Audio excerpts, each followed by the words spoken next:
पाकिस्तान की तरफ से अफ़गानिस्तान पर 21 और 22 फरवरी यानी हफ्ते और इतवार के दरमियानी रात को ये स्ट्राइक किया गया, जो कि अफ़गानिस्तान के 3 सूबों खोस्त, पक्तिका और नंगरहार पर हमला किया गया, जो कि दहशतगर्द तंजीमों यानी टीटीपी और दाइश के टोटल 7 ठिकानों पर हमले किए गए। इब्तदाई मालूमात के मुताबिक 80 दहशतगर्दों के हलाक होने की इत्तलात थी, लेकिन जो बाद में उनकी तादाद 100 से ज़्यादा बताई जा रही है। अब इस पर अफ़गानिस्तान का मौक़िफ़ है कि पाकिस्तान ने हमारी सालमियत पर हमला किया, हमारी खुद मुख्तारी पर हमला किया है, अफ़गानिस्तान की सरहदी हदूद की ख़िलाफ़ वर्जी करते हुए अटैक किया है और हमारे सिविलियन लोग, बच्चे और औरतें इसमें मारे गए। जबकि पाकिस्तान इससे पहले अक्टूबर में हमला कर चुका है अफ़गानिस्तान पर और अब उसके बाद ये दोबारा हमला किया गया और पाकिस्तान का मौक़िफ़ है कि ये टारगेटेड ऑपरेशन था और इंटेलिजेंस बेस्ड था। अब पाकिस्तान पर अफ़गानिस्तान की तरफ से यानी कि जो अफ़गानिस्तान में टीटीपी और दाइश मुतहर्रिक हैं, बिल्कुल रिसेंटली आपने देखा कि इस्लामाबाद में इमाम बारका पर हमला हुआ और बीएलए की तरफ से बलूचिस्तान में अटैक किया गया। अब बीएलए यानी कि बलोच लिबरेशन आर्मी की जो टॉप लीडरशिप है वो अफ़गानिस्तान में है और वहाँ से वो ऑपरेट करके पाकिस्तान में कार्रवाइयाँ करती है। अब पाकिस्तान के लिए ज़रूरी था कि उनकी इस लीडरशिप को निशाना बनाया जाए और जो कि इमाम बारगाह पर हमला हुआ, इसकी तो जिम्मेदारी भी उनकी तरफ से कबूल की गई है इन्हीं तंजीमों की तरफ से। तो पाकिस्तान ने इस वजह से वहाँ पर हफ्ते और इतवार के दरमियानी रात को स्ट्राइक किया गया। अब अफ़गानिस्तान का मौक़िफ़ चूँकि ऐसा है कि हमारा इन चीज़ों से कोई ताल्लुक़ नहीं और पाकिस्तान ने हमारी हदूद में घुसकर आम सिविलियन लोगों को मारा। अब इसकी अगर तारीख़ देखें तो ये मामला काफ़ी पेचीदा हैं। 9/11 के बाद जब अमेरिका अफ़गानिस्तान में आया, उसने यहाँ पे अटैक किया, उससे पहले भी तो अफ़गानिस्तान और पाकिस्तान का जो बॉर्डर है वो तकरीबन 2600 किलोमीटर का तवील बॉर्डर है और ये इस तरह के बॉर्डर पर जो कि पहाड़ी दुश्वार गुज़ार इलाकों में है, शदीद सर्दी में बर्फ़बारी, गर्मी और ना हमारे रस्तों की वजह से यहाँ पर मॉनिटरिंग, कैमरा मूवमेंट, स्कैनिंग, इन सब चीज़ों को मॉनिटर करना, ऑब्ज़र्व करना ख़ासा मुश्किल है पाकिस्तान आर्मी के लिए।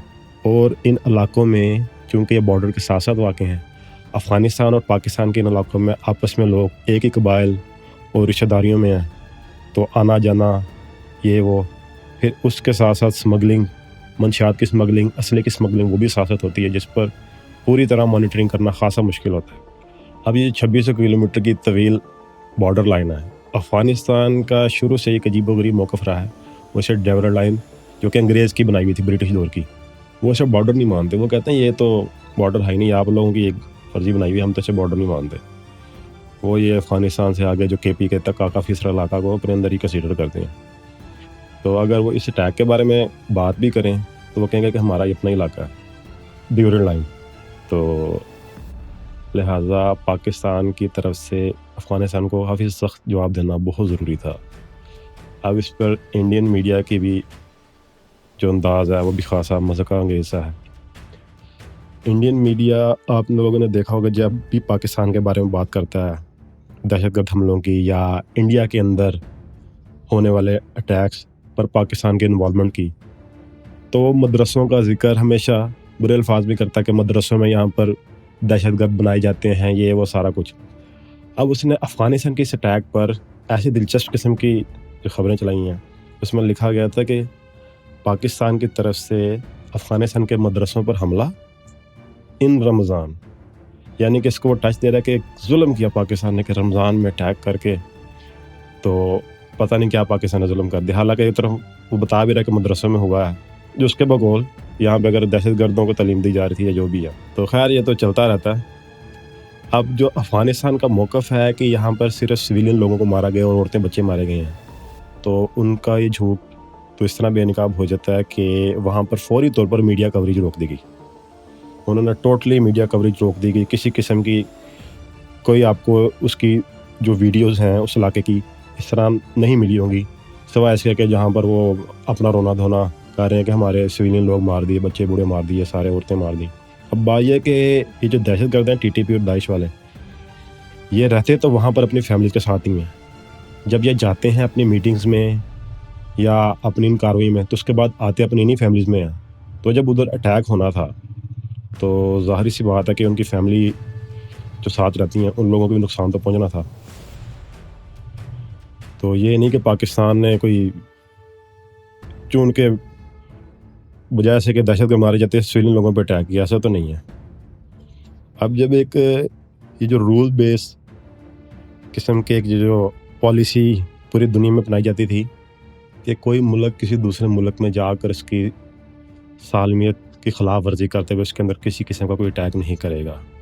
یہ آپ دیکھ رہے ہیں کہ امریکہ تو کافی سالوں سے کر ہی رہا، تو اس کے علاوہ زیادہ تر ممالک جو اس چیز سے بچے ہوئے تھے انہوں نے بھی پھر کیے. اب انڈیا بھی اس چیز کو بہت ہائی لائٹ کرا کہ پاکستان نے افغانستان کی سرحد کی خلاف ورزی کرتے ہوئے عالمی قوانین کی دھجیاں بکھیر دیں، جبکہ اس کا جو آپریشن سندور جو پچھلے سال مئی میں لانچ کیا گیا تھا پاکستان کے اگینسٹ، تو اس میں ان کی حکمت عملی یہی تھی کہ پاکستان کی حدود کے اندر انہوں نے کارروائی کی تھی.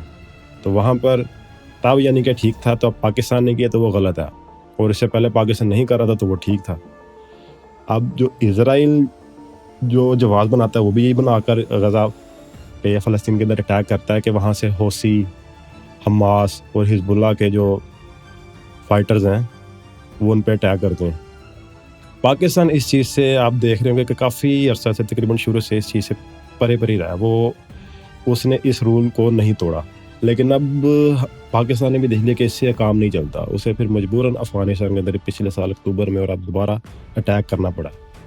اب جب کہ یہ ویڈیو آپ دیکھ رہے ہوں گے تو چونکہ پاکستان نے اس اٹیک کے بعد جب افغانستان کی طرف سے جواب آیا تھا کہ ہم اس کا بدلہ لیں گے اور یہ کر دیں گے، وہ مختلف کارروائیاں کریں گے، پاکستان نے فل فلیج وار کی شکل کی ایک کارروائی شروع کر دی افغانستان کے اوپر.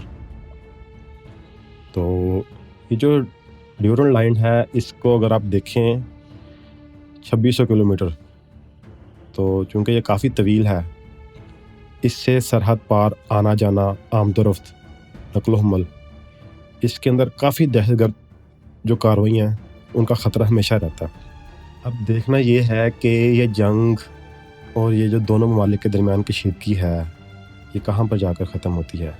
پاکستان کی مخالفت کا جو عنصر ہے وہ واضح نظر آتا ہے. اب یہ سوچنے کی بات ہے کہ قطر ایسا کیوں کر رہا ہے، تو اس کے بھی امکانات موجود ہیں کہ اب طالبان کو ممکنہ طور پر قطر بھی سپورٹ کر رہا ہو. انڈیا تو خیر کار ہی رہا ہے، اس میں تو کوئی اب ڈھکی چھپی بات نہیں ہے کہ را کے افغانستان کے اندر کیسے نیٹ ورکس ہیں اور وہ ان کو کس طرح یوز کرتا ہے پیسوں کی وجہ، اور پاکستان میں کارروائی کروائی جاتی ہیں. دوسری طرف جو BLA یعنی کہ بلوچ لبریشن آرمی ہے، اس کے تھرو بلوچستان کے اندر اتنے زیادہ اٹیکس کروائے جاتے ہیں. اور بھارت اور انڈیا کا گٹھ جوڑ، اور جیسا کہ پچھلے سال مئی میں جو انڈیا کی طرف سے اٹیک کیا گیا تھا پاکستان میں، ڈرونز آئے تھے اور اس میں بھی اسرائیل نے کافی مدد کی تھی انڈیا کی. تو اب دیکھتے ہیں کہ یہ معاملہ آگے کہاں جاتا ہے، مزید کتنا طول پکڑتا ہے، اور یہ جنگ مزید بڑھتی ہے یا کوئی نتیجہ بھی اس کا نکل پاتا ہے، کوئی خاطر خواہ نتیجہ نکلتا ہے اس کا یا نہیں. چونکہ افغانستان اس پر کبھی بھی کوئی صاف موقف یا صاف جواب نہیں دیتا کہ آیا ہم دہشت گردوں کے خلاف کارروائیاں کریں گے یا ہماری سرحد کے اندر سے پاکستان کے خلاف کسی قسم کی کارروائی نہیں کی جائے گی. تو پھر پاکستان کو مجبوراً اس طرح کا سخت قدم اٹھانا پڑتا ہے، اور جو پاکستان نے اٹھایا بھی ہے جو کہ کافی ضروری تھا.